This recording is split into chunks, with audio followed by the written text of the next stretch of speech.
Good Tuesday morning, guys. My name is Jerry Miller, and welcome to Real Talk, an insider's guide to real estate life and the pursuit of happiness. Presented by Yes Realty Partners and powered by Intrastate Service Company, a home's best friend. Intrastate Service Company, helping realtors across Central Virginia get to the closing table.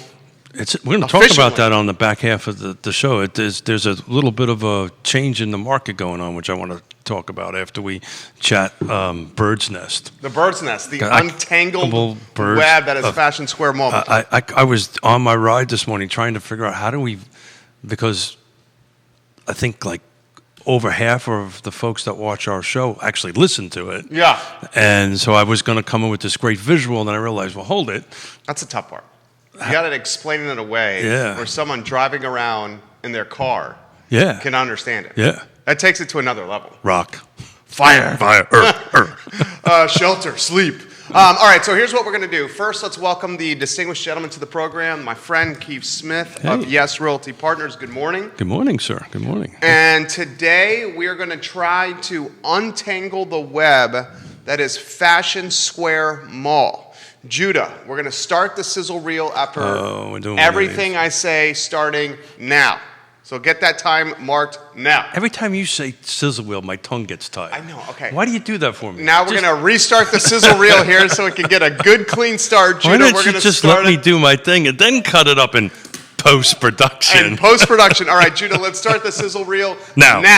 Okay. So Keith Smith, Yes Realty Partners, has been in Charlottesville since 1987. I have. He's done a little title research on Fashion Square Mall. Whoa. I had folks do some title research. So I reached out to some folks that I know, different title searchers. Actually reached out to a couple of underwriters.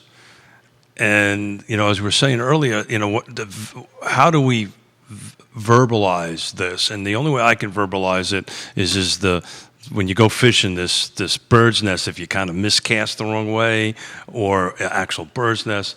But what's going up for, supposedly, and we'll talk about it in a minute because I don't think it's actually going to actually make it to the steps here, is only 4 parcels and there's 4 other parcels that remaining that makes up what you and I consider Fashion Square Mall, right? All the way JCPenney, the Belt. So exactly right. Yeah. So, and those are owned by different people. They're literally. So we've done what we could do.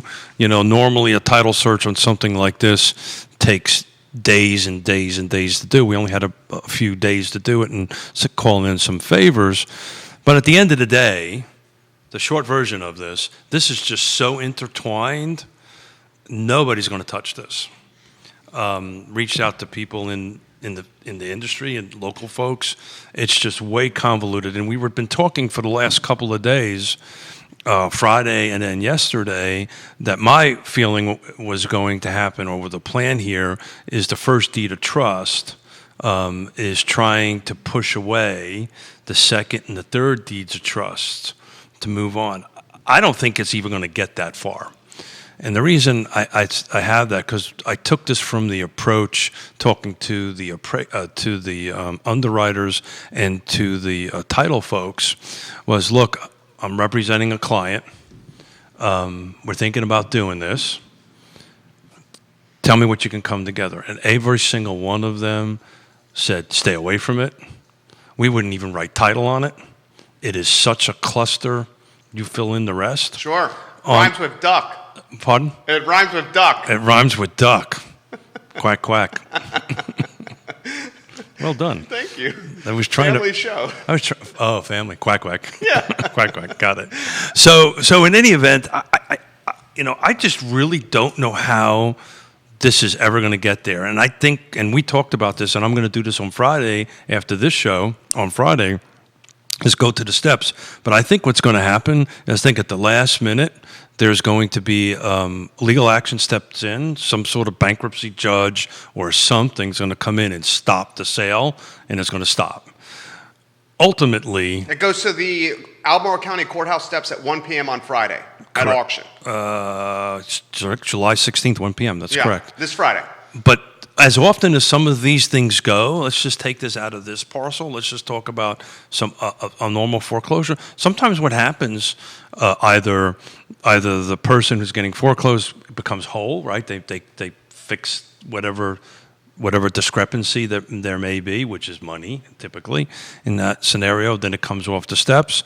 Or somebody files bankruptcy, which doesn't totally remove the foreclosure process. It stops it on that in this process. It just slows it down, for lack of a better term. So, look, it's somebody just needs to do a simple Google search. It's an amazing web of 50-year leases, which nobody can seem to figure out where that is and where it's at least in my research. There's multiple deed holders and lien holders on parcels. There's family members. It is just an absolute bloody mess. Ultimately, so the question that we're getting asked all the time, you're getting asked, I'm getting asked. Questions are coming in now about Fashion Square Mall. What are we going to do with it? Yes. What can we do with it? The point is, there's nothing that can be done with this until this web is untangled. Okay, so we have multiple family owners that probably are not first-generation family owners, that are probably second-generation family owners that own the dirt. Well, correct. So so we have to be careful. We're not going to use names or anything like that. Although right? it is public record. Then they can go search. Okay. I'm not going to do that. Okay. But the reality of it is, there are these land leases that are there, and we don't really know where they are in this 50-year. Explain what a land lease is. Yeah. So a land lease is like what we do with the land trust, right? So we own the land, we lease the land back to you. In the land trust circumstances, it's a 90-year lease, and it automatically kicks into another. So it's in perpetuity. It's a mechanism by which you can build or own or borrow money to build on top of land without actually owning it so you or can closing. leverage a land lease to get financing. Correct. That's exactly right. But it has Interesting. to be. Well, that's what happened here. So that's how this happened, and then you can take it from there. So this is. Why would they? And help educate me. I learn from you constantly here. How can you leverage the land lease to get financing from a bank to build a structure when you don't own the land? Is it just the opportunity of having whatever you can do on that piece of dirt? So it's dependent on how the lease is structured and written, and Okay. it's very specific. It's very common in commercial. It's not so much in residential. It is in residential if you just think about it as the way I explained the land trust. Just think about it as a condominium structure, Okay. right? Keith and Jerry and Judah condominium owns the dirt, owns the land. Right, and then you own the structure or one of the units within the structure or something along those lines. That's how this works, right? In very simplistic terms. The problem is this is multiple parcels. It's a jigsaw of a complicated jigsaw puzzle of pieces, and there's some pieces that are owned by some people, and there's some pieces owned by another entity. Some have leases on them, some don't have leases on them. Some are owned by the people that own the property, the physical structure, some that don't. It is just a cluster duck. Cluster duck. Well Cluster played. duck. Well Cluster played. duck. So I think ultimately nothing's going to happen. And I think, we'll find out on Friday, but I would suspect if we were sitting in the boardroom of the lender that's filing for this foreclosure, they all sat around the table and said, okay, what's the best path for us to get our asset back? That's what this is. That's what this is. This is an attempt to get their asset back. But there's some folks that are very smart in this thing, these particularly the underwriters that I was talking to, they don't even think this is legal. They don't even think the lender has a legal standing to do that. Explain that to me. Nicholas Erpy's watching the program. Great question on the land lease. Love the deep insight from Keith Smith. Thank you. Nicholas Erpy. Thank you, Nicholas. So re-ask the question. All right, before we go anywhere, you got the newspapers watching and one TV station watching here. I think you say that. No, I'm looking at it. only I'm literally teasing. looking at it. I'm here. teasing. Okay, so Fashion Square Mall is what we're talking. Scare. Fashion Scare Mall, Fashion Square Mall. 1 o'clock on Friday, it goes to auction at the courthouse steps. Albemarle County Circuit Court. Albemarle County Circuit Court. Correct. The question is, what is going to happen 1 p.m. on Friday? 2 people on the feet. Yeah, got it. So we have basically 3 options, 3 paths here that could happen. One is nothing, which prior to yesterday wasn't in my thinking. It's now in my top position. So you think Friday at 1, nothing happens. happens. Nothing happens. What's going to happen is either we're going to go to those steps, and it's going to be an anticlimactic experience. And at 1 o'clock, we're going to go, hey, you want to get a drink? Yeah. Okay. Where do you want to go, Miller? Let's go get a drink. So that's probably what's going to happen. Okay. And the reason being is something or someone is going to step in and take an action that stops the foreclosure. Okay. Right? And you think that's a judge? It'll be some sort of legal. It has to be some sort of legal action because this is on the dock. This is technically kind of on. It's in the system. It's hard to explain. Once you start these foreclosure processes, it's a very defined, very methodical process that you have to go through. So what could happen is there could be a court order or a judge order or some order that stops it. Now, it doesn't stop it permanently. It just stops Friday. Okay. So Friday, the prediction is nothing is going to happen. Follow-up question. I'm trying to keep you succinct here. You got to keep me focused? Yeah, this is what a good host does here. Focus, man. You're the genius. I'm just the host and the play-by-play guy. The next question I have for you. We're playing baseball again? Well, I mean, I'm Joe Buck, and you're, John Smoltz. Okay. You're the Hall of Famer. I'm just the play-by-play guy. All right. Next question that I have for you. I'm honored. Okay. You should be. Next question I have for you. Stay focused, Miller, will you? Ownership structure of the dirt Fashion Square Mall, because that's the true value, the people that own the land. We're not going to use names because he has too much respect for the owners. Absolutely. Yeah. Which speaks to Keith Smith's character. Thank but you. Ownership structure of the dirt without using names. Yeah, but it's not all the dirt. It's only a portion of it. It's only 1, 2, 3, 4 out of 5, 6, 7, roughly 8 parcels. Okay, I'm with you. Right? So it's only 50% of it is in this land lease thing, the best as I could tell, right? So just keep in mind, I play a real estate agent on TV, right? I mean, you've been doing this for 30 years. 35 years, actually. Okay. So You do play a real estate agent on TV. I know. You really do. You finally got that. And you stayed at a Holiday Inn Express last night, so you're really doing really well.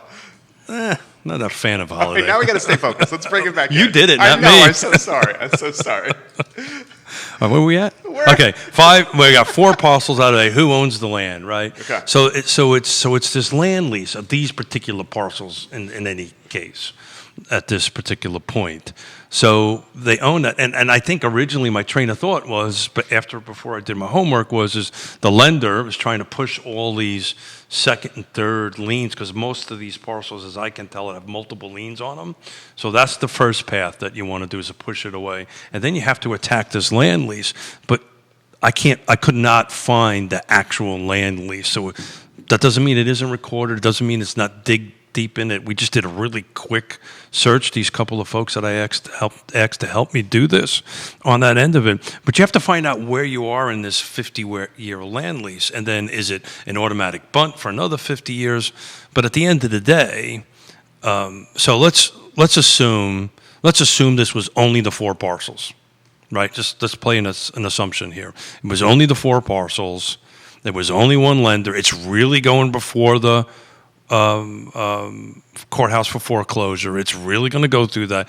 Keith and Jerry go there and say, here's our 100, whatever the minimum was. 100K on that stuff. We're going to buy it. So what's going to happen is you're going to buy it, and it's going to be non-warrantable, so it's got to be all cash. Right.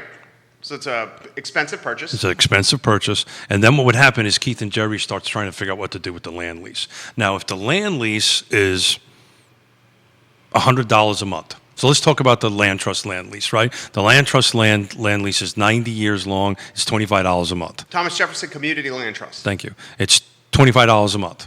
So these actual numbers? These actual numbers. Okay. So if you pay $25 a month, right, you're good. It automatically bunts after 90 years for another 90 years. So what would happen is as long as that lease is in good condition, right, and the number is the number, what happens is Keith and Jerry bought whatever we bought, which is probably structure, right, which we're going to tear down anyway. Right. Right. Think about that. Well, just assuming we're still only dealing with 4, because it's so tangled, I don't even think it's ever going to get that far. Okay. But let's assume it was only 4 parcels. And we're spitballing. We're spitballing. Let's assume what this was going to happen. And then let's assume that the land lease is good and it's X thousand, whatever it is, a month, and we're good with it, and it just automatically goes. So it's like making a mortgage payment. You have the rights to build. You have the rights to use the land. That's what this lease is going to say if you ever get eyes on it, but I suspect that's what it's going to say.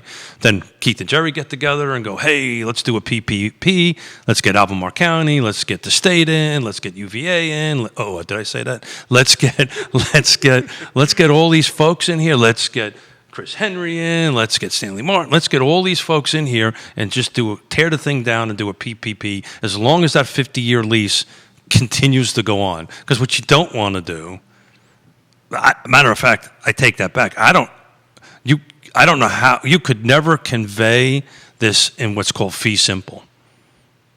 Fee simple, explain that. Yeah. So you're going pretty high level stuff. Yeah, I got to back up. Yeah. Make this like 6th grade level. Yeah, sorry. You got me going. Yeah. You're a super smart guy. The coffee. The people that are watching and listening do not have your experience. Got it. Okay. So when you bought your house, it's what they call fee simple. Okay. You buy it, you own the land. Okay. Right. Anything else other than that is different deed structures. Right. So this is not a fee simple ownership. So in other words, there's somebody else who owns the land. And I apologize for getting deep in the weeds because I just got excited, and so I apologize. But in any event, so the reality of it is, as long as that lease is, we can do what we want with it, right? What our development plan is. But the problem here is they want their money now. Under normal circumstances, if we're looking at this and it's an $18 million purchase, a $16 million purchase, we're buying it from Judah. And we say, hey, I need 3 months, 6 months to do a study period. That's when you start digging into all this stuff and find out what I can do and what I can't do. So would that be a caveat of the deal? Could you make that a contingency? Not in a foreclosure. Okay, there you go. Just learn another. Not in a foreclosure. So because if it was a traditional sale, you could say that's a contingency. It's a whole different animal. Yeah. Whole different animal. So who the hell would do this? Well, that's the point. No one would do this. Why are we talking about it? You can't buy the dirt. There's so many liens against the property. Yeah. You don't own, you're going to tear down the structure because the structures hasn't been improved in forever. You're pulling the web apart. Yeah. Right now. You're doing a great job of pulling the web apart. So that's it. It's just so back to it. Nothing is going to happen, which means it doesn't go to the closing. The best case scenario for the lender is it gets a chance to buy its own property back. So it's paying twice. It'll pay twice for it. That's how this works. It's lending the money and then has to pay for it again. That's exactly right. And it has to pay market value? No. Typically what it is they pay for the loan amount. Okay. Right. So if it's X dollars, that's typically how this works. Right. So if we walked in there and wanted to make the banks, so we want to play a little Russian roulette. Yeah, let's do it. We can go there and stop bidding this thing up. And then if anything, you're effing with the banks because then you're raising their bid. Yeah. But the crappy part is if they say deal, it's on you. And you're like, oh God, Yonna. Well, what is that? Oh, duck? Yeah, oh, duck. Yeah. Oh, duck. Honey, remember this? I was trying to. Honey, do you remember I was trying to buy a $5,000 bike? Well, I bought Fashion Square Mall. It's a land lease. I have to tear down the property. I don't own the dirt, and I'm not sure I could do anything with this deal at all. But I'm excited. But here we go. Oh gosh. The funny part about that's not too far from the truth of what happened in the past. Well, we don't want to go down that road. We do not want to go. Danielle Johnson, I'll relay what she said on I Love CVille. Sorry, guys, we're having too much fun. We love the show. I love we love the doing show. this. So Danielle Johnson is an office manager associated with this property. Got it. And I'm not speaking out of turn because Danielle Johnson posted this on Facebook. Yeah. And if you post it on Facebook, it becomes public record. Where we're going to be respectful. Yeah, exactly. Danielle Johnson says the property the mall sits on is not owned by the owners of the actual building. That's what Keith confirmed. So that's the land lease. The land will not be included in this deal. That is correct also. Danielle Johnson also says, I'm 100% positive I'm the office administrator and I've spoken to members of the families that actually own the land Fashion Square Mall is built upon. She says, further, I can tell you without a shadow of a doubt, the land the mall sits on is owned by several families. He has confirmed this. But let's stop for a second Okay. there. It's not all the parcels. Right. Because J.C. Penney is owned by Great Eastern Management, Which owns its own parcel. which owns its land and the J.C. Penney structure. That's correct. Great Eastern Management is a local property management firm. Furthermore, the Belks are not owned by these families. That's correct. Belk is owned by, I believe, Belk itself. Correct. Danielle Johnson says the former J.C. Penney building as well as the Belk Women's Store are not owned by the mall. That's correct. So the office manager is confirming that. Yeah. A cluster duck. Right. So what happens? So part of why I wanted to continue the conversation was, Well, because everyone's talking about it for one thing. well, Andre Xavier, hello. Nikki Wooten Chambliss, hello. Christopher Eagle, hello. Welcome to the Nikki. show. everybody is getting excited. Oh my God, something's going to happen there. Yeah. Well, everyone gets excited with something of this magnitude. Without a doubt. Yeah. And I just want to kind of set a little bit of expectation, not to be the Debbie Downer. Yeah. That's right. What's the Saturday Night Live thing? How does that go? Judah, we need Judah here. Yeah. When they do the Debbie Downer thing. Wah, wah, wah. Wah, wah, wah. That's it. Wait, do we have that sound effect on our machine here? Oh God, Wah, wah, wah. I hate that thing. That's No, not that's- it. That's that's not not it, it. brother. Can we Oh, focus? that's the verb. Can we Okay, can focus here? Yeah, it's We're really trying the to. other way We're around. trying to Let's give focus. some. We got to give some knowledge out Okay. here.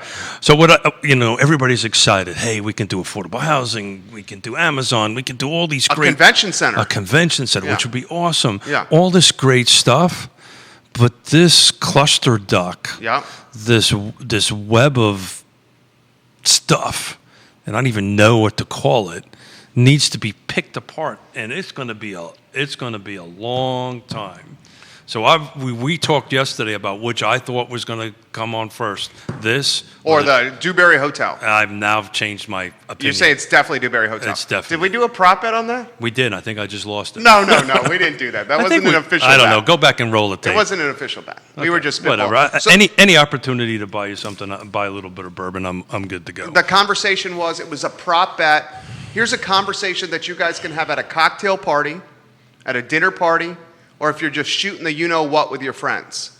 What gets developed first, the Dewberry Hotel in the downtown mall or Fashion Scare Mall in Albemarle County?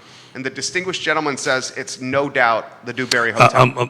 Based on the homework that I've done, the untangling of this mess is going to be a long time. But to go back to my analogy, if it was only 2 parcels, 3 parcels, 4 parcels, and it was the actual 4 parcels that encompassed what we know as Fashion Square Mall, right? Let's assume that that's the case.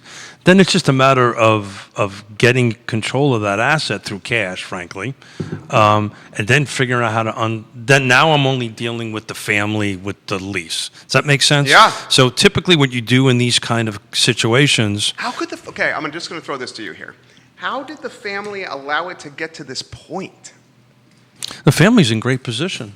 The family's in great, how's it, because they're just going to keep getting their money? They own they're in control. Yeah, but will they keep getting the monthly rent check? Maybe the answer to that is probably no. Right, that's what I'm saying. So then that's why you need the lease to look into the lease, because if the lease, what does the lease say about if I stop paying my lease payment? If you default. If you default on that. Well, if you default, what I would do, and this is just how my leases are set up, if you default on your lease, how and mine are nowhere near as sophisticated as this. You have no idea. I go back and take everything. Yeah.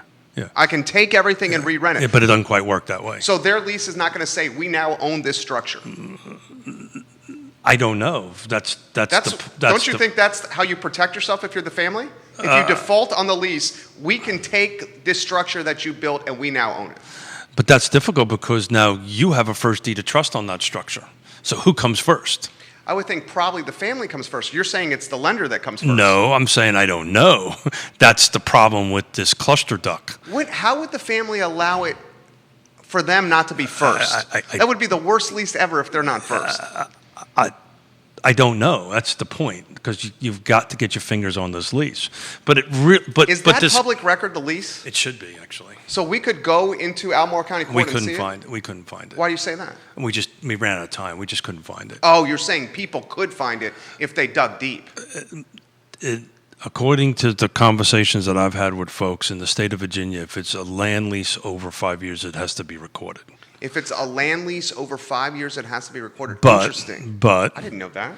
But we don't know when this was recorded. So if this was recorded 49 years ago or 30 years ago. Well, has the mall been? You've been here since '87. It's been here since I've been here. So you've been here since '87, and the mall's been there since then. Yeah. So that's a great question for the fee. How long has Fashion Square Mall been in Albemarle County? Can someone give us some insight there?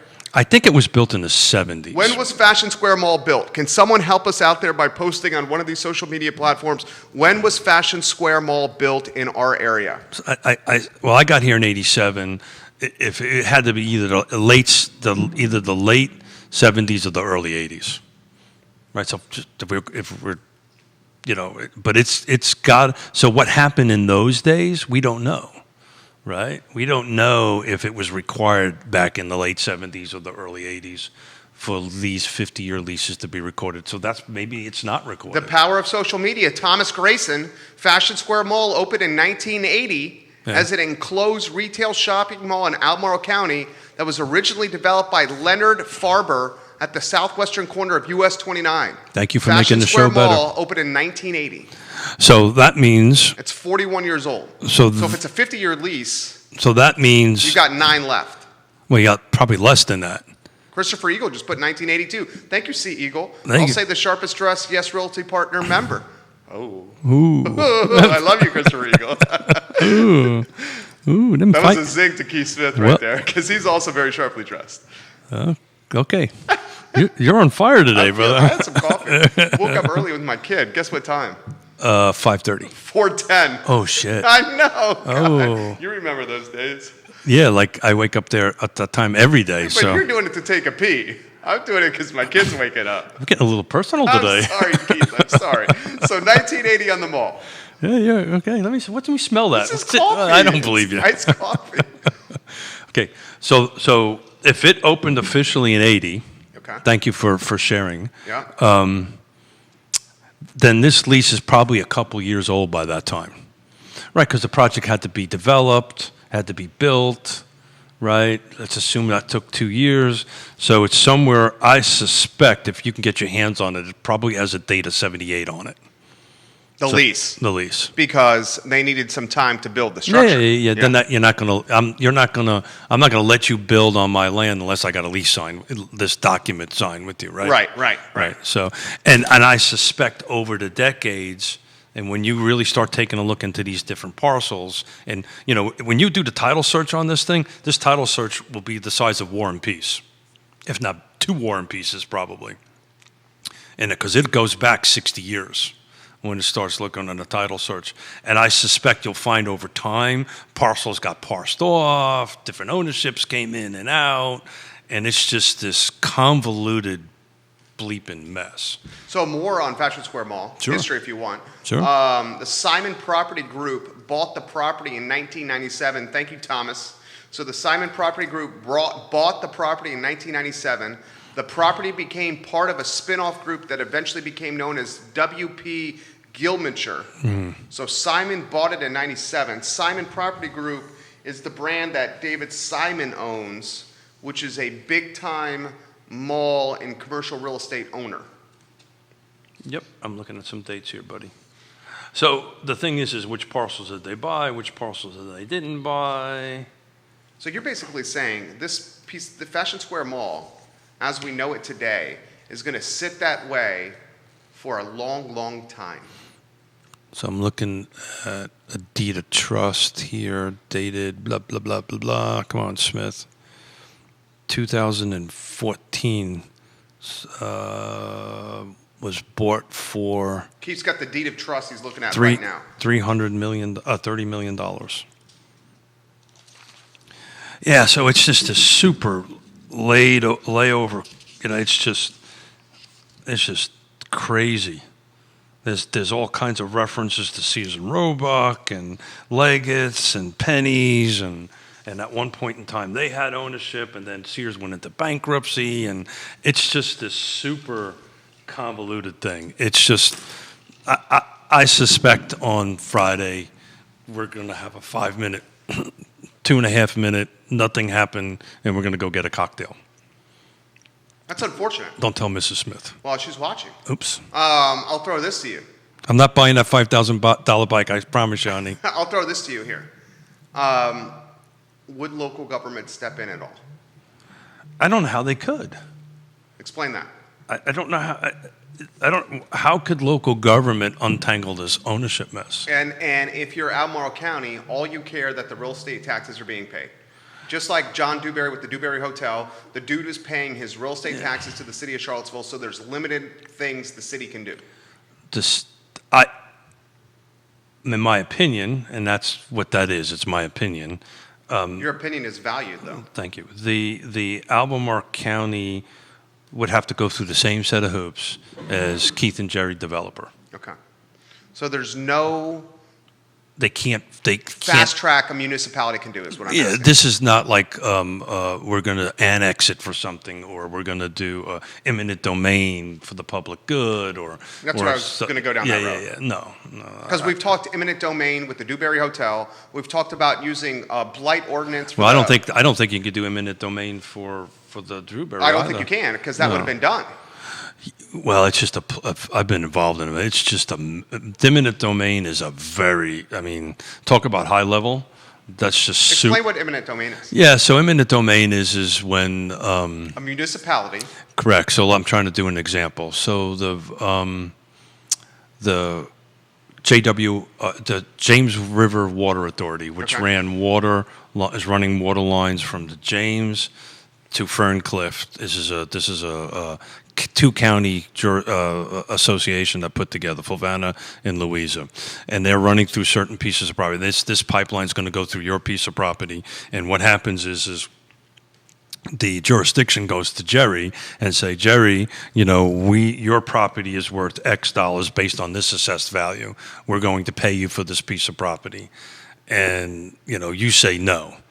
And then the government goes through this eminent domain process. You end up getting the money, but they end up putting the pipe in anyway. So it's only for public good projects. So I don't know how one could turn that into, like sewer plants or roads or, water pipelines or broadband infrastructure or something that is for the public good. Oh, well, a convention center. Oh man, the brain damage. There's no way, there's no way anybody's going to step into that pool. There's no way that's going to happen. So the expectation for us as I can say that with absolute authority. Well, you just did. The next step for us as Albemarle Countyans is to just watch Fashion Square Mall crumble. Yeah, so the big question is what's going to happen now, right? Yeah. And it's really a matter of in order to do a full title search and blow up on this is weeks of work, many thousands of dollars of expense to go through it. But somebody's got to have to go through that and figure out how all these things are stacked together, how this Lego building is built. in this thing with Django. Remember Django? Oh, I love Django. Right? Yeah. So that's kind of like this is. And then, as you're going through this, people are pulling out pieces that just won't work. And the next thing you know, it all falls down. Look at Keith Smith with the metaphor. That was nice, dude. I worked on that for an hour. That was very well played, my friend. I worked on that for an hour on the bike ride today. I like it. How am I going to explain this? How am I going to explain this? So it's like Django, right? So what'll happen is that's the risk profile, right? We're going to go, yeah, let's go do this, Hey, honey, guess what I just did? And we're start spending all this money. That's assuming you're given the time, right? So at the end of the day, all these little pieces at some point are going to get pulled out, and this tower is just going to go plump on the ground. And it's just, man, I think we'll be talking about this 5-10 years from now. That's unfortunate. I think we will be. You think this is a Dewberry for Albemarle County? This is the, what is it, Judah, the phrase? Is it the, the albatross? Something that's like... You hang an albatross around your neck. Yeah, So this is the albatross for Albemarle County, like the Dewberry is the albatross for the city of Charlottesville. Is that accurate? Is that a good description, Judah? So what has to happen is some person or some entity has to take a leadership role in this. Okay, I get it. I know you want Albemarle County to do that. But this is not what government... I mean, it's not going to be UVA. No. UVA's got enough property. Nobody... That's the whole point. This dog won't hunt, right? It's just way too complicated. Got way too much hair on it. It's way too convoluted. Believe me, if it was simple, we might jump in the mix. We wouldn't be talking about this. Right. It would already been bought by somebody. Right. It would have been a closed sale. Hey, Jerry, you want to buy this? Yeah, no problem. Let's do this. If it was one piece of property with one owner, with one lender, right, one entity, but it is. All you got to do is look at the GIS. It's a freaking jigsaw of ownership. And it's just going to be impossible. Not impossible. Nothing is ever impossible.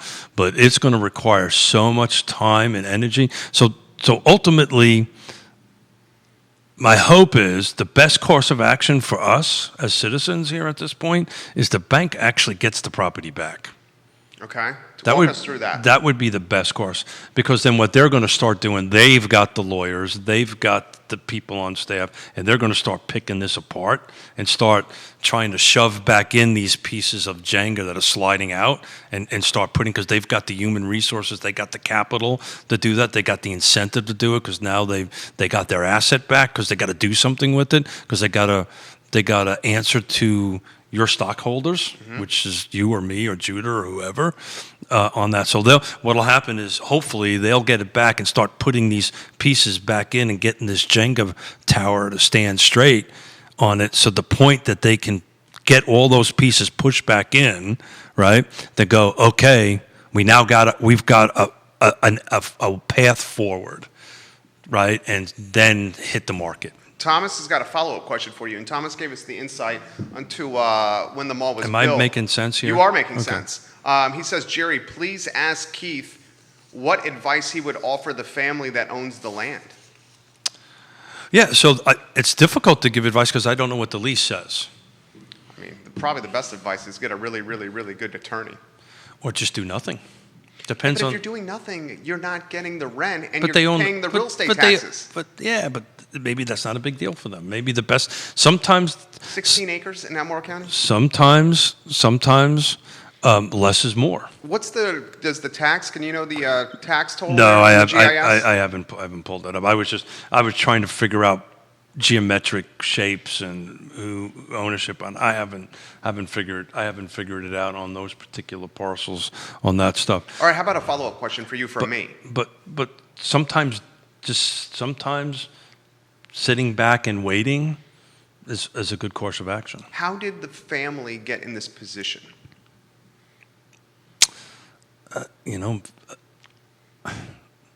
Probably because they didn't want to sell the property.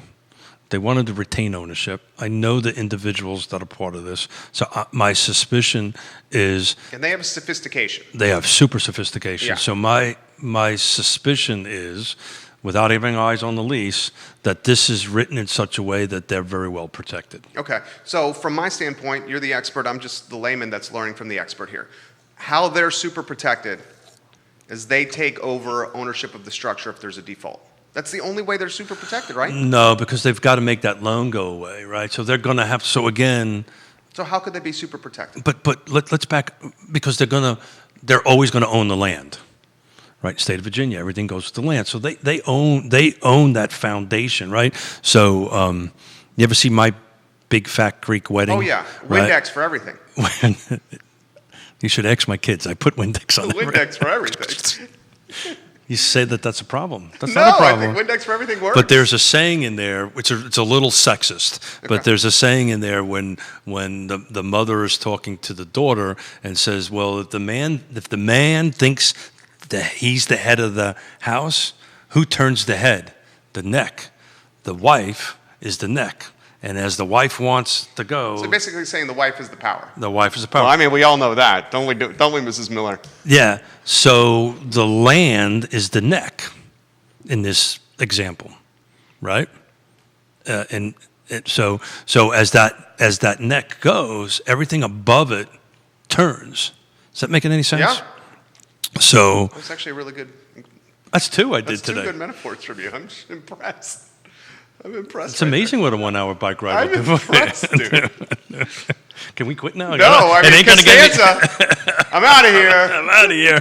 It will not get any better than this. I'm out. Let's go for a coffee. Let's go. Jerry, let's go for a coffee. Yeah. But yeah, so I they are in. Look, they own the land. They control the land. And I get what you're talking about with taxes and all that, but you're drilling down into the weeds a little bit on economics. this. But the high level, they're the neck, and they control how everything goes above that. Okay, moves. So follow-up question for you. Sure. Is the family now likely paying the real estate taxes out of their own pocket? Again, I have to look at the lease, and I have to look at everything, how it's structured, and all this kind of great stuff. Would you think the lease was a triple net lease where the yeah, they land, were paying the tax? yeah, land leases are not so you're thinking Commercial, this building. Yeah. Land leases are very different. Okay.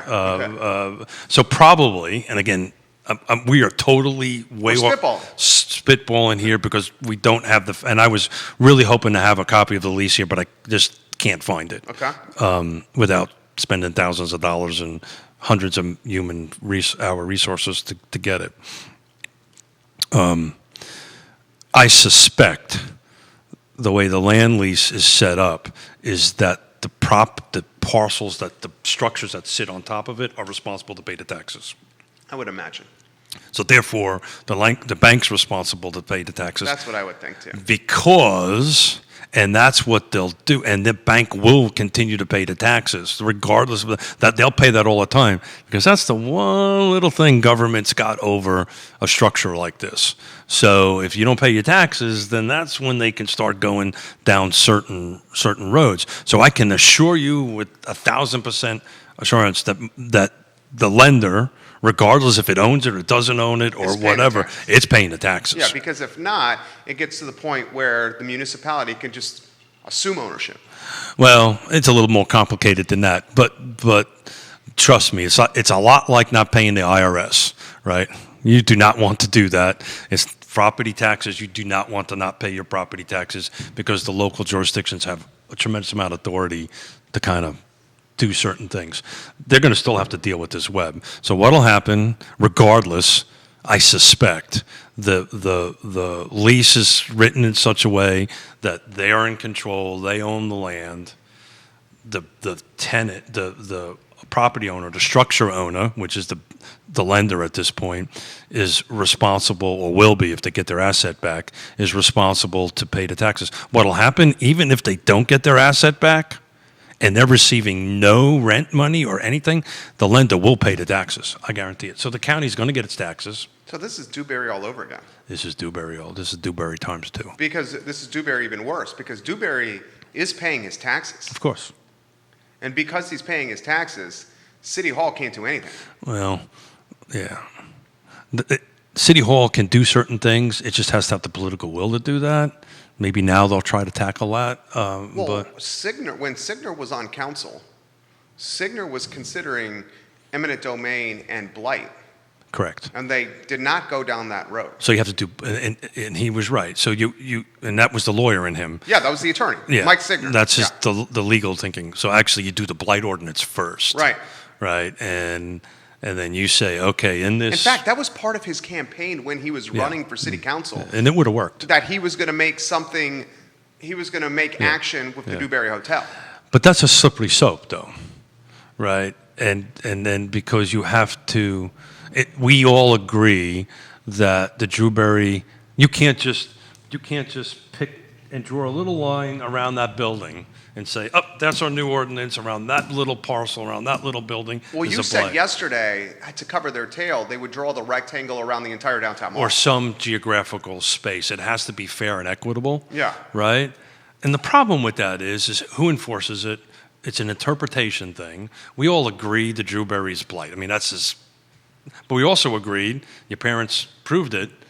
I prove it when I don't see it anymore. They don't see it anymore. People don't So see my it. parents come and visit us from Asheville, North Carolina a couple times per year.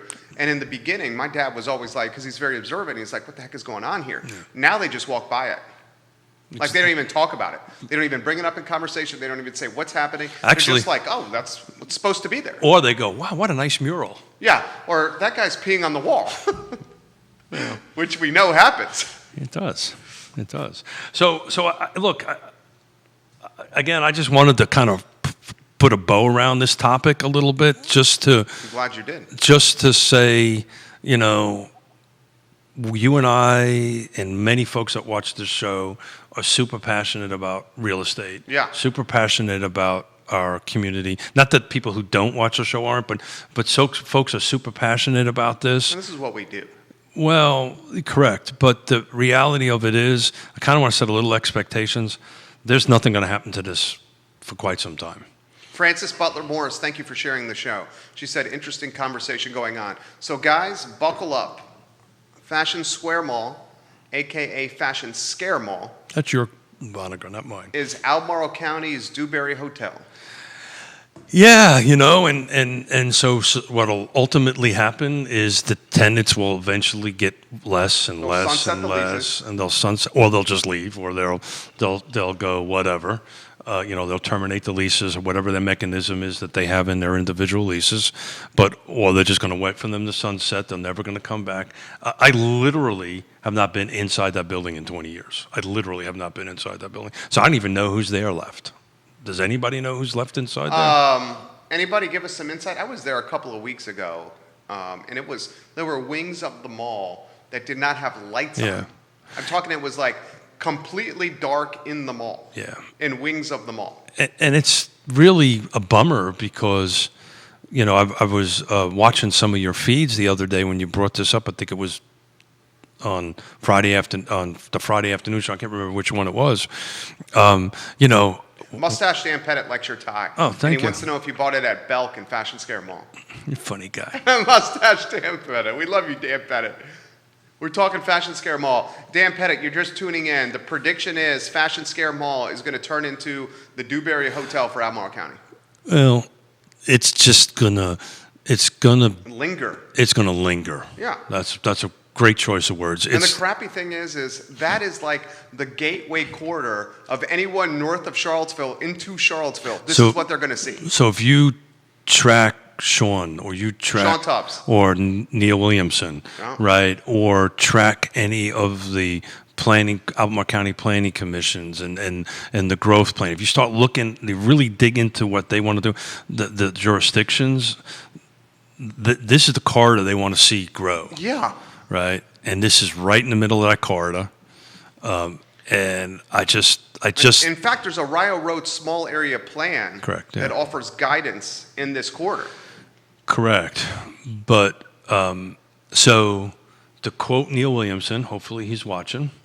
Nothing happens without a willing property owner. That's a quote I totally stole from Neil, and in this case, if there was one property owner and one parcel for the 14, 16 acres, however many, 18, how many acres it's total of all these parcels, we would not be having this conversation. There's multiple parcels here with different owners in it and different ownership structures. And, I just unfortunately, I think it's going to get shuttered down at some point. Yeah, that's what I think too. And it's just going to be there. And at some point in time, certain amount of lenders are going to there's going to have to be a coming to the good Lord at some point and figure out a path forward, or it's just going to sit there. That's unfortunate. That is, I wish I could have found some secret path. I mean, because guys, we're talking 16 acres. I think it's more than that, actually. Primo acres, so more than 16 acres, right in the urban ring, literally the urban ring. That's exactly right. You got 29 in Rio. Yeah. You got infrastructure underground. Yeah, I mean, there's so much potential. So many potentials on that. It's just, it would be a panacea of, look at that, huh? I like that. It's the tie. It's totally the tie. You're on absolute fire today, my friend. It's the tie. Panacea. Panacea, right? I got cliff notes on the back You of my didn't get that at Belk, did you? I did not get that in Belk. Okay. I mean, he hasn't been to the mall in over 20 years, literally. Well, and this tie I bought in 1982.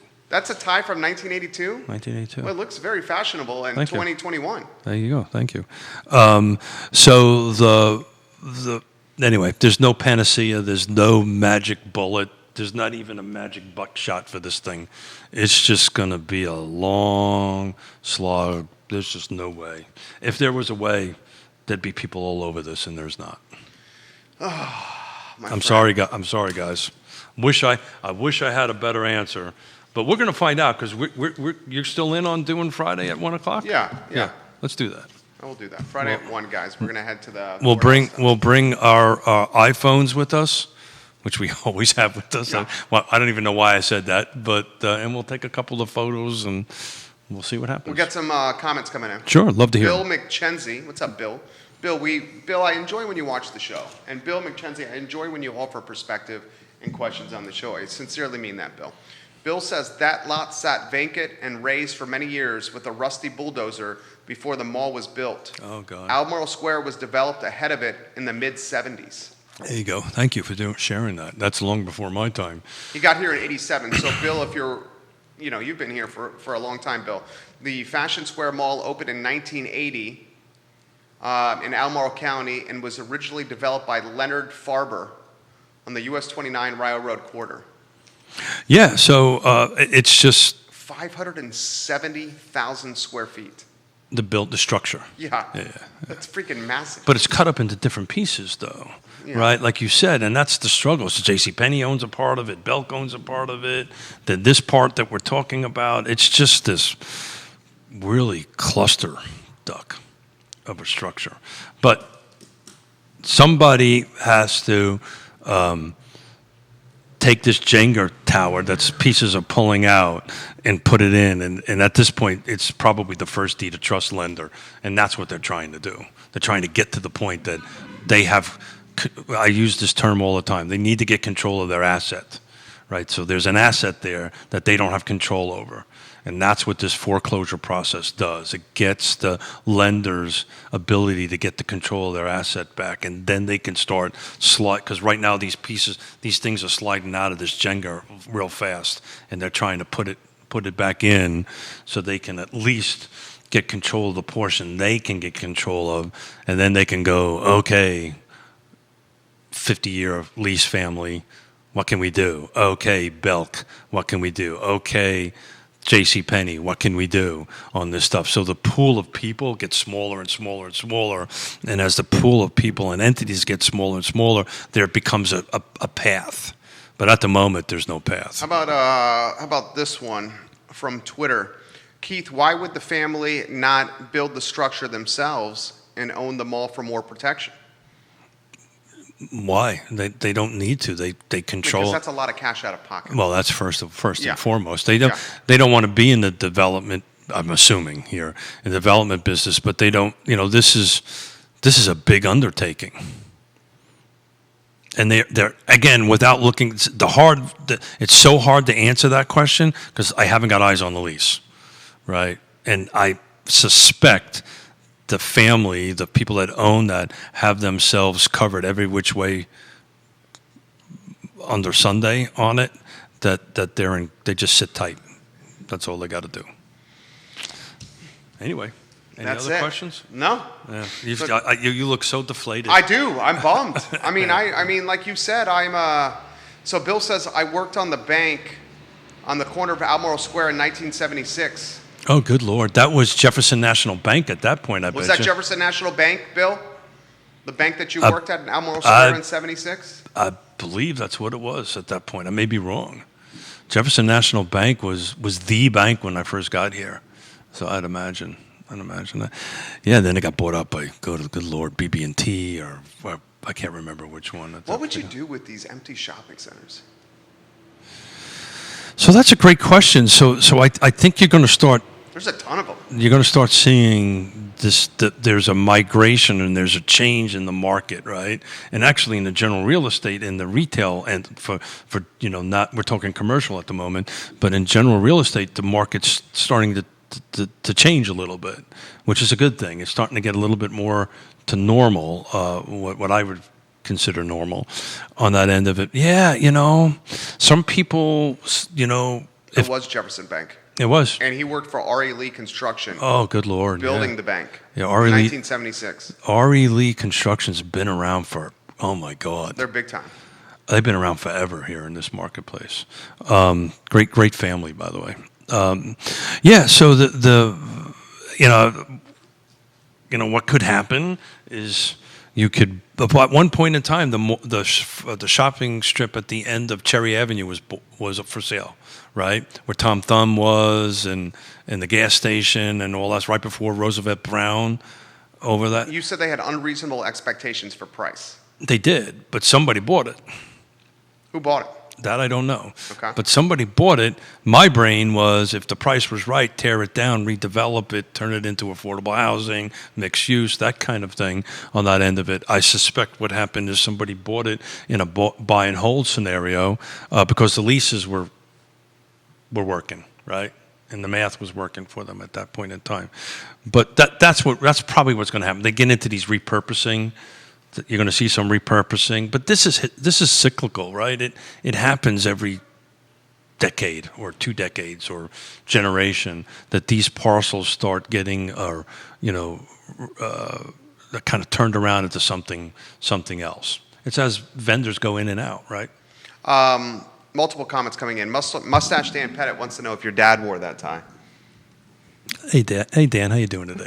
His dad did not wear that tie. No, Does Pop wear ties? Pop does wear ties. Okay. He does wear ties. Nicholas, Keith mentioned the best thing being the bank taking control. If a REIT or investor is available, would the bank be willing to lead the charge on untangling the cluster duck? From Nick. Cluster duck. Yeah, I love it. Love playing Nick. Quack, quack. Well, that's kind of what I was getting at, right? So... and again, we're making some wild assumptions here. We're spitballing for the sake of a talk show. Absolutely. And so if I was the bank, that's what I would be doing. If I was the asset manager, if I was the workout person for this, because this came across my desk and said, fix this, right? And that was my job would be, okay, get my asset back, right? Then trying to untangle this duck or slide in these Jenga pieces, and then start, like I said earlier, start reaching out to REITs, start reaching out to local developers. But all they're trying to work on is these 4 parcels. There's an additional 3 to 4 left that they got to figure out, plus this underlining 50-year lease. So, but what they're trying to do is just check off, if they can do it, is tick off one little piece at a time. And I suspect that's what's going to happen. It's going to take a very long time to start checking all these pieces off. Kerry Rock. We love Kerry. you, Kerry Rock. We appreciate your service, Kerry Rock. Question for Keith Smith. He's a rock star. He is. He's a rock star. Good man. He's a good man.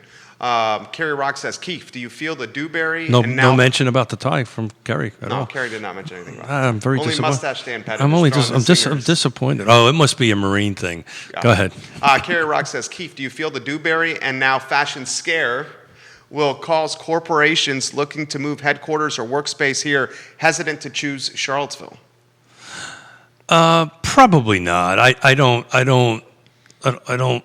think that'll be that way. I think this is a great segue. I think larger entities coming here, the lack of affordable housing might be something that would deter them to come here. And I don't think so. I think, unfortunately, what's going to happen with Fashion Square or Scare Mall is very similar to the conversation we've been having about the Drewberry parcel. Eventually, you just won't see it. People just won't see it. It just is there. Bill McChensey says Wachovia bought Jefferson National Bank. Thank you. Yeah. I was wrong. But then Wachovia was bought out by BB&T. Somebody eventually became BB&T. I think it was Jefferson National Bank, Wachovia, then BB&T. Bill follows. God, the What's tie this? singer. There's a tie singer. Bill follows with, I don't like this comment, Bill. I think it's kind of funny, and I'm going to throw it to Keith. It's a tie singer. He goes, I think I donated that tie to Goodwill. Well, should I make him feel bad and say I got to go to a funeral after this? Oh, is that what you have to do? Sing! You have to go to a funeral after this? I'm going to pay some respects to a family. Okay, I'm sorry about that. Yeah. The tie is sharp. It's okay. Haters will be haters. It's okay. He's not hating. He's just joking. No, I'm just kidding. Yeah. He says Wells Fargo was the next one. Wells Fargo. Yeah. So he's really helping us with this bank flip book. Right. But BB&T is in there somewhere. I know. Is BB&T in there somewhere, Bill McChensey? Let us know. Yeah, I mean, but so there we go, folks.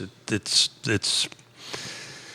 not a pretty picture. That is not a pretty picture. It's not a That's pretty in fact picture. somewhat demoralizing. Yeah. So for the media that's covering this story, the lead or the nut graph for your pieces. What was that called?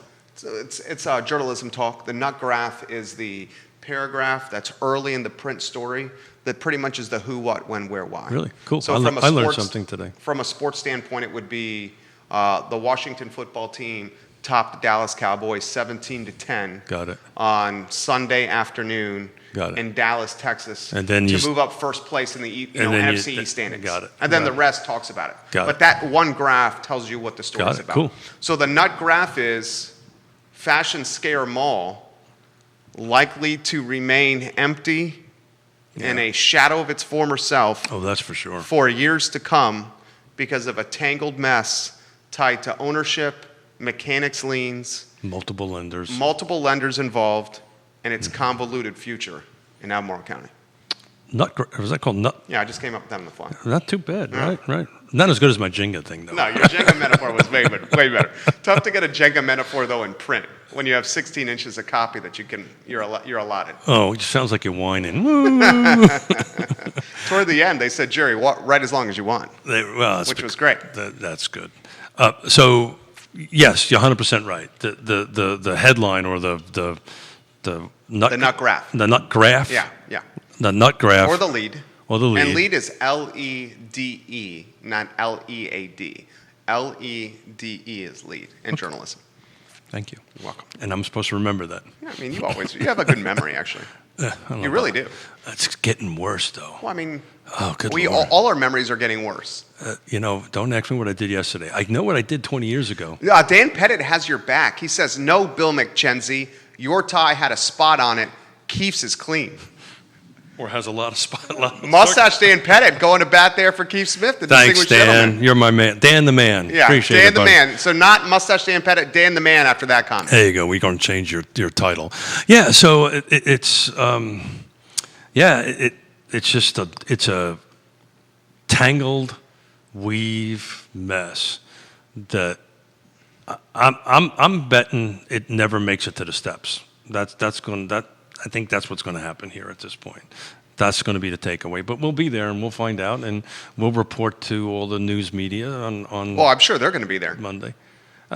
I would hope to God the news media is at the 1 p.m. Albemarle County courthouse steps with Fashion Scare Mall being auctioned off. Dear God, Progress, CVille Weekly, NBC 29, and CBS 19. Cover that, please. Yeah, well. I mean, they're all short-staffed, and they all have very young reporters because of corporate cuts. Yeah, well, that's a world you know much better. Oh my than God, inside and out. Felt the pain. This is a world. Daily progress. Jerry, you're going to get a promotion. You've done a hell of a job. Here's what you get as your promotion: new business cards, a new title, more work that you have to do, and less money. Go, Jerry. And at that point, I was like, get me out of this place. That literally is how it was presented to me. You've told that story multiple times, Yeah. and I totally believe it. Yeah, so it's yeah. I got a new business card though. And they probably suck, to be honest with you. They were not even hard stock. Oh, good Lord. They were the flimsy ones. Yeah. Oh, Yeah. That's just wrong. Or the point where you're like embarrassed to bring them out. It and didn't hand have them. rounded edges or Oh, nothing. heck no, squares. It's not like the Yes Realty Partners card and the fabulous team behind it that designed those cards. I wonder, who's that? Who's that be? I should hire them, right? You did. Yeah, so that's it. That's it on the Fresh and Square Mall. It's we my hope is that at least step one is taken, that the lender gets back its asset, and then it can start working untangling this mess. It will have to take the lead and bring in some partners to do it. If a judge shuts it down, which very well might be the case, then it's just going to keep on going. And then what they'll do is they'll rally back up, trying to figure out how to get around with the judge's stop order. It's not stop work order, but this injunction. That's the word I'm looking for. Injunction on it. They'll figure out how to work that out. Then we'll come back and we'll see it again in the paper. And eventually it'll get there. It's just slowing the process down. If I put the over-under on 10 years, 10 years from Friday, when it goes to auction, courthouse steps. Let's assuming it does. Yeah, assuming it does. But the advertisement was put in the newspaper saying that it was going to go to auction. So that is a milestone in this flip book. Correct. So there's steps that you have to go through, and that has to be put in. So this is a milestone on Friday, right? This is a milestone. There's a requirement of public notice. Yeah, so there's a public notice he's having in his hands. It was in the Daily Progress. Daily Progress. Interestingly, we saw it in the advertisements for the notice before the staff writers saw it. Yep. Well, we read the newspaper. We read the newspaper. So 10 years is the over-under of something happening where customers can go in and spend the money and it's something different. Would you take the over or under on 10 years? Oh, over. You take the over on 10 years? Yeah. Damn it. So we got to do this for 10 years before we finish this bet? Is that what You really think it's going to take that long? Oh, yeah, sure. Now I do, after I just looked at how tangled this thing is. How long has the dewberry been the dewberry? So we have to define going in to do something, because what could happen is that what could happen is the bank gets its asset back, gets these 3 or 4 parcels back, which is pretty much the structure with the exception of JCPenney and Belk, right? So the structure itself that we know as the mall is carved into some pieces here, right? So let's assume Keith and Jerry, the bank of Keith and Jerry, get it back. Then we can make we haven't talked about this, and it just popped in my head. We can make the decision, say, okay, we're going to breathe new life into this thing, right? More than likely, a bank will not do that, but let's assume it does. Right, because they're just not in this business, right? They're not. That's the reason why we will not have another foreclosure crisis, because the banks realized owning property sucks. They're not in this business. They're in the lending of money business. So it could go, and I didn't even really think about this until just now. It could go. The bank could get this back, go to Judah's property management company, a large thing, and say, I want you to fix this. Here's X amount of dollars. I want you to fix this. And they could repurpose this structure, whatever that may be. That's why it's so important for this bank to get back. Repurpose the structure so they're generating income. Whatever it is, they can repurpose it. They can maybe make it an Amazon thing. And I never really thought about this until just now, but that could be a path.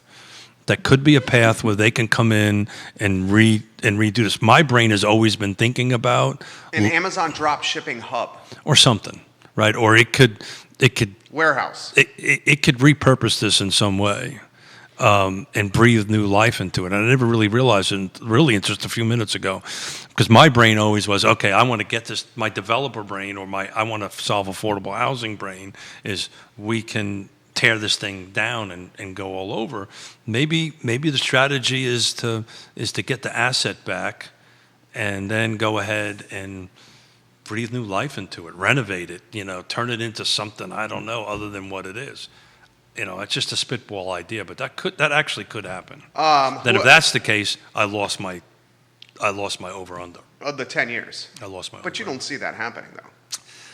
Banks just typically, That's a lot of risk for the bank, and that's a lot of moving parts for the bank. believe it or not, banks do not like risk. Does the bank even have staff to do that? No, they would.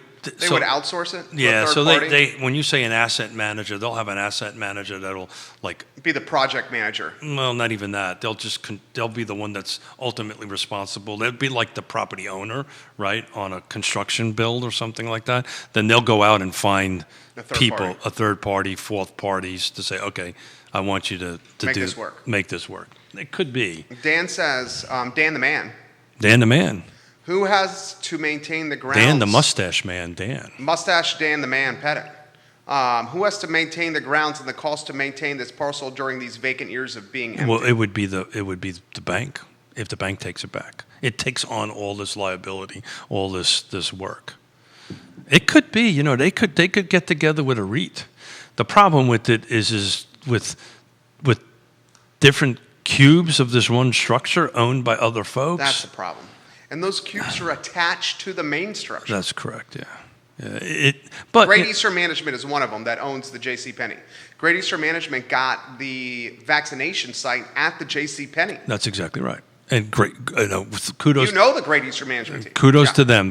Great community folks, and to go ahead and get them into the JCPenney. So they're using JCPenney for different purposes. Besides retail. It was genius.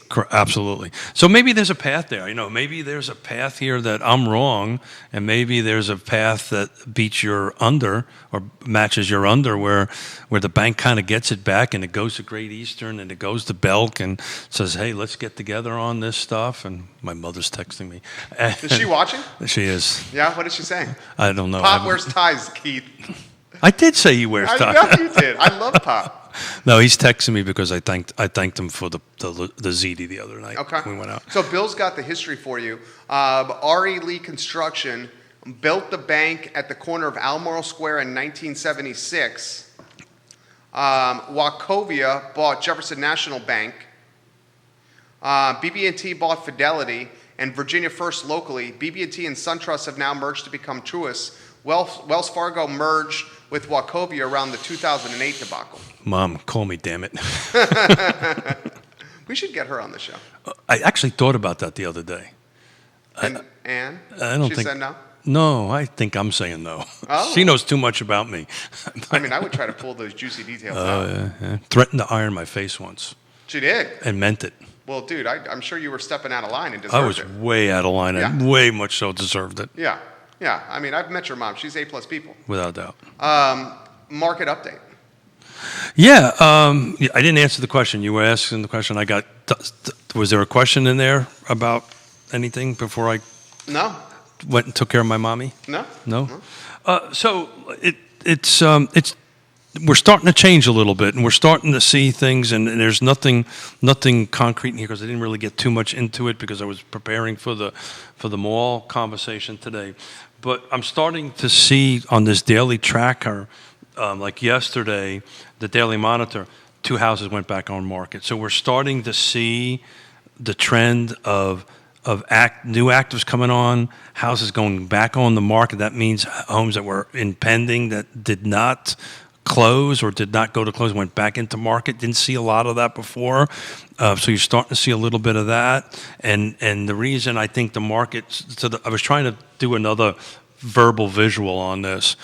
The market from pretty much this time last year to now, right? When you and I called this V coming out, it was like redlining an engine, right? Your pedal was all the way on the thing, and it was running wide open for 12 months, 10 months, a year. So what's happening now is that's now outside the red line, and it's just running like a 3/4 speed, right? 3/4, which seems like a lot now. It's changed a lot, but it really hasn't. So what's happening here is you're starting to see, instead of 15 offers, 2 offers, 1 offer, right? you're starting to see, instead of, I can't believe I'm saying this, houses selling in 4 hours. Very specific. Certain locations are still doing this 4-hour thing. But now it's like, I had a conversation with somebody, said, oh my God, a house was on it for a week. I went, really? A week? Yeah, a week's pretty quick. A week's pretty quick, yeah. Right? So it's much like the conversation with you and I. So they were surprised it was on the market for that long. Well, that is not that long. And you were like, dude, that's normal. So what, In fact, that's fast. That is extremely fast, Yeah. right? And we're nowhere near a buyer's market, but it's starting to feel, right? So this real estate at this point is a lot about emotions, right? And at this point, it's starting to feel like, okay, the buyers are getting a little bit more in control. We're nowhere near where it needs to be, right? Where, a neutral market, right? Depending on who you talk to, I like to use days on market as a matrix. That's just metrics is how I like to do it. Not matrix, the Keanu thing, but metrics. Yeah, it's like a benchmark, a KPI, Okay. key performance indicator. There you go. So I use that as my benchmark on that end of it. And depending on who you talk to, it's around 60 days on market is kind of where things really officially switch. We're not even buyer's market. That's correct. We're not even close to that. We're like in 14 days. We're not even remote. I don't have the specific stats, but we're not even close to that. But it's starting to go. Buyers are starting to creep back into the market. Interesting thing that we're seeing that I'm saving up for a show and trying to work on, we're starting to have to extend closings. Yeah, this is concerning. Because people can't find movers. Yeah. And people can't find qualified folks. We can't find qualified folks to some of the home inspection items. Intrastate Service Company will help you with that, but they can't help you. Best friend. But they can't help you with everything, right? And there's certain things they can't help you with. Mr. and Mrs. Smith are stuck into this scenario. Our lower level HVAC system is 21 years old. Did pretty good. Yeah. On that end of it. In October, we got a quote to replace. I said, we'll wait. Well, guess what just went out on me? Okay. And guess how long it's going to take me to get an HVAC? How long? 3 months. No way. Wouldn't come live with you. 3 months for the new HVAC to be installed? we want a specific one and a specific type, but I've got to wait 3 months for it. So what I'm doing is I'm using a lot of fans and no. We're level buck naked. But my point is really with the tie, just the tie. I don't want to know any more than that. Well, you started it. I don't want to know any more than that. How old are we? I don't want to know any more than that. So what's going to happen here is we're going to need to do a fix that's going to cost us money. That if I was smart, and you're going to repair it instead of replacing. I'm going to repair it, order a unit, and wait for my 3 months to come in, and hope the repair holds for the 3 months. Instead of, and I'm trying to tie this into the housing thing. If I just would have bought the damn thing in October, like I wanted to, instead of me being stubborn and going, well, we can wait a little bit longer, right? Dan, give me a minute. I'm making a profound statement here. Dan, this is a good joke. All right, go ahead. Tell the joke. Mustache Dan Pettit says, Yonna can move in with us. No mention of Keith. Sure, of course. No mention of Keith. You don't even have to go. I know I was never invited. Mustache Dan Pettit. That's not a joke there. That's actually real. No, I know it's real. He loves Yonna. It's actually real. That's a compliment for you, though. I know that. Yeah. So he just likes busting chops. Yeah, he's a great dude. Without a doubt. Yeah. So, but my point is, we talk about all the time, if you're ready to buy, now's the right time to buy, right? I was ready to buy. I overthought it, and now I'm paying for it substantially. Right, basically the repair of that unit is going to cost 50% of the new unit. So not only because I was an idiot and didn't listen to the guy didn't listen to my trusted advisor. Yeah, thought I was smarter than my HVAC guy. Thought I was smarter than him. He said, "You got to understand, this is going to explode not explode, but it's going to die." At any given moment. No. I have a wedding to pay for, yada, yada, yada. No. on that stuff. If I would have done it there, it would have cost me this much. Now it's costing me double. And your analogy is the buyer-seller whole market here in Central Virginia. That's exactly right. So no matter what these numbers I'm flowing out and how things are going, if it's, quote Quentin Beckham, if it's right for you, then it's the right time is now. Right? So well, I mean, like you taught us all, even in a seller's market, there's deals out there. Well, and if you're a buyer, you're locking in your overhead. Well, without a doubt, that's the best way. That's to hedge against inflation. That's the best way to hedge against inflation. You're locking in your overhead. And interest rates are, and we predicted this based on what we've read, right? And I still think you're going to see this the rest of this year. Mrs. Smith is calling. Literally, my wife is calling me right now. My mother, my wife. Oh my God, I'm in trouble. Andre Xavier says, Keith, I think the seller market is going away in the next 6 months.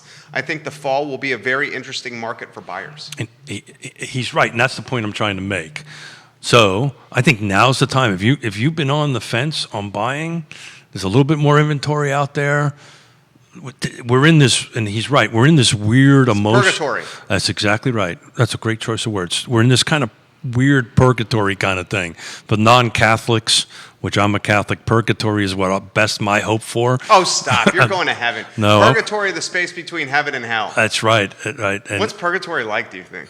I don't know, but bunch of mischievous but people? I believe in it. I know. because it's my best hope right at this point. Oh, stop. And well, the whole thing about that is the way you get out of it is people have to pray for you. That's apparently the Catholic.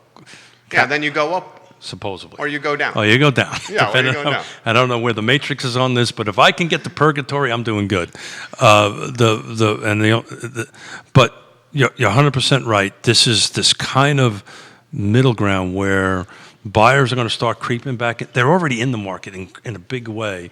But what's happening is you're getting a little bit of this buyer fatigue. You're getting people saying, well, I'm going to wait a little bit longer. I'm going to wait to the fall, right? Inventory's coming on at a pretty good clip. If you now's the time to do it, because what you want to do is you kind of want to get in there before the rest of the buyers start coming in. But we're seeing that now. So our phones have been for the last 30 to 60 to 90 days. I want to list my house. I want to list my house. I want to list my house. We're now getting phone calls. Hey, I'm ready to go buy. So we're going to start doing that. But this needle is gonna, and it may be the end of this year, but it's gonna take a long time to hit that 60 days on market. It's just. I'm looking at this day over day, right? The last 3 days. So I'm looking at the last 3 days, which is Friday, Saturday, and Sunday. 32 new units came on the market. 24 went pending. That's the first time that's happened since before COVID. Yesterday. Did you hear that, guys? First time since before COVID that happened. That more houses as I tracked it. As he tracks it, that more homes went on the market than under contract. Yesterday, 6 came on the market, 15 went pending. So what's happening? Thank you, sir. Thank you. Didn't want me to bend down. Yeah. Don't want the old dude to bend down. I don't want you to hit. So what's happening is day over day over day over day, it's doing this, right? It's not this, but it's up and down like a heartbeat. Don't most of the homes go on the market Wednesday, Thursday to get ready for the weekend? Yeah. If you track it, it seems to be the case that Wednesday, way. Thursday, they go on the market. It's somewhere Wednesday, Thursday, So Friday. because people see it for their weekends. That's the thing. But it's interesting. You mentioned something about open houses. Yeah. Right now, as of yesterday, there's 2 planned for Sunday. But Yonna had an open house at a property on Sunday, did an open house, had 8 couples come through. Nicholas Erpe said, you'll have good company in purgatory with our father, Xavier Erpe. Oh, Nicholas, that was hilarious. I'm giving you a laugh response to that. I will take that company in purgatory. Oh, Xavier Yerpe's the man. I love Xavier Yerpe. And I'll take that. We'll end up having a lot of fun. And I'll straight up say this. Xavier Yerpe and Keith Smith are both red carpeted to heaven. No way. Xavier or Yerpe's red carpeted to heaven. You may be. I can assure you. Xavier's red carpeted to heaven. I can assure you, Mr. Miller, my best bet is purgatory. No way. Come on. Yonna, on the other hand, it's like right there. Oh, no doubt. Yonna's an angel. You better call her back. I will. She knows better because is she watching the show? Oh no, Yonna's in Fredericksburg in a meeting. Okay. She must be driving back from Fredericksburg. Yeah. Well, she might be tuning in through Spotify right now.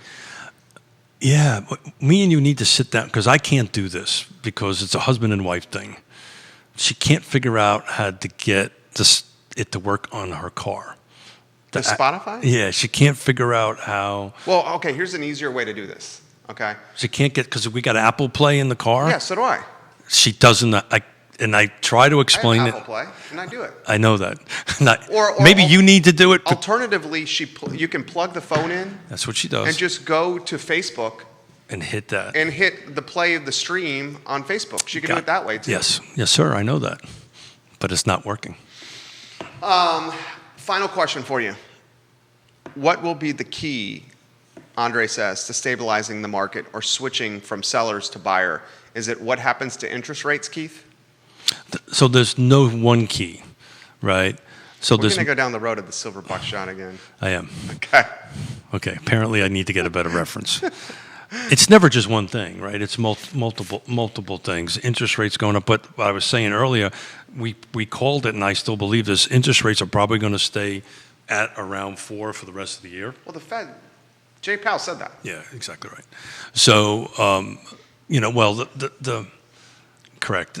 Mortgage is really tied to the T-bill, not so much to the Fed, but the Fed has influence on it and blah, blah, blah. It's the same thing. It's multiple pieces on it. Look, this market, real estate markets is a pendulum, right? It constantly swings left and right. We're a long way for the middle place. Me as a real estate professional, I want middle. I want buyers and sellers to both have equal chance or equal control of the market. We were talking about this earlier. This is this weird thing where at the buyer, and we see this in all markets when they start changing either way.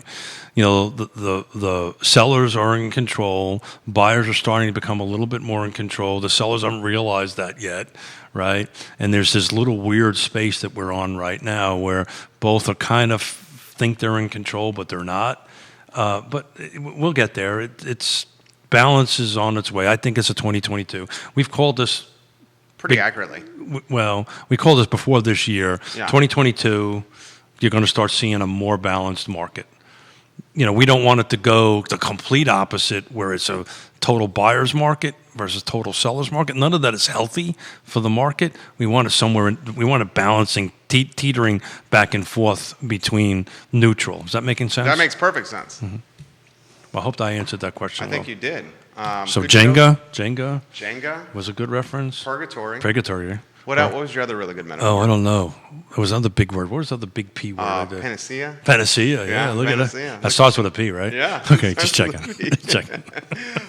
Keith Smith, Yes Team Realtors. Keith Smith, Yes Realty Partners.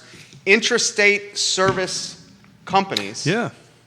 I'm Realtors, intrastate service companies. Yeah, like we're talking about if you need certain like plumbing, right? That's a big thing, and it's part of what's happening, and we're actually telling sellers and buyers now we're extending our normal closing process. We're adding about another week to 2 weeks into the process because you can't find plumbers. So Intrastate, if you have a home inspection item that's plumbing, pick up the phone, give them a call. Michelle. Is it Scheid, Michelle? She says, I got here late. Who knows with this new administration? Lots of policy changes. This is almost impossible to make a good prediction of what's going to happen. Yeah, well, you're 100% right. But you could say the same thing with the Reagan administration, the Carter administration. It's just the way real estate is, right? Real estate is market-driven. There's 20 million different buckshots that can change it to go one way or the other. But I know this for sure. We're not in a balloon. Yeah. So we need to go because this is the third time Mrs. Smith called me. Okay. So obviously something's hitting the fan. Real talk. I Love CVille Network. We're back Friday, 10:15 a.m. At the moment, I'm trying to put together a team of folks to talk about vocation. I know. Your wife is calling you. I know that vocational training and that job, but I haven't been able to put the team together yet. Maybe just me and you again. I would love. Either way, I'm ready to go rock and roll. We're out of here, guys. Thank you, everybody, for watching. At 12:30. Thank you for watching. Thank you for the questions. Thank you for the comments. We'll see you in about 45 minutes on the I Love CVille show. Who do you got? Your buddy Alex. Oh, cool. That's right. Today's Tuesday, isn't it? Yeah. I love catching up with him. Yeah, he's a good man. Alex is a smart dude. All right, we're out of here, guys. Have a good one. Take care. Let me call Mrs. Smith. Please. And of course, this hearing aid.